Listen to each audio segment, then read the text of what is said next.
નાથ દ્વારા મંદિરની પ્રેરણાદાયી કહાની। એક સમયની વાત છે। ગોવર્ધન પર્વતની પવિત્ર ધરતી પર શ્રીનાથજી બિરાજમાન હતા। ભક્તો રોજ પ્રેમથી તેમની સેવા કરતા, ભોગ ધરાવતા અને આનંદમાં જીવન જીવતા। પરંતુ સમય બદલાયો। મુગલ શાસક ઔરંગઝેબના સમયમાં મંદિરો પર આક્રમણ થવા લાગ્યા। ભક્તોના હૃદયમાં ડર છવાઈ ગયો। આપણા પ્રિય શ્રીનાથજીને કેવી રીતે બચાવીએ? ભક્તોએ નક્કી કર્યું કે તેઓ ભગવાનને સુરક્ષિત સ્થળે લઈ જશે।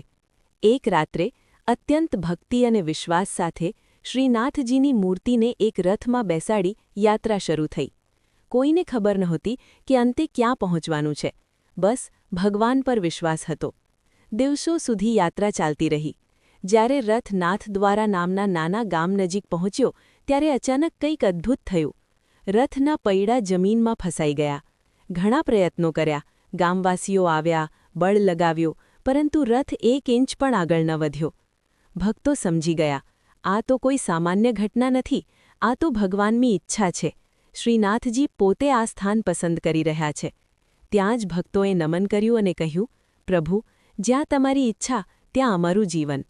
એ જ સ્થળે શ્રીનાથજીને સ્થાપિત કરવામાં આવ્યા અને ત્યાં જ ભવ્ય નાથ દ્વારા મંદિરનું નિર્માણ થયું। આ વાત પરથી સંદેશ મળે છે કે ભગવાન જ્યાં ઈચ્છે ત્યાં જ પોતાની હાજરી દર્શાવે છે અને સાચી ભક્તિ એ છે કે ભગવાનની ઈચ્છામાં પોતાની ઈચ્છા સમર્પિત કરી દેવી। સર્વ વૈષ્ણવને જય શ્રી કૃષ્ણ।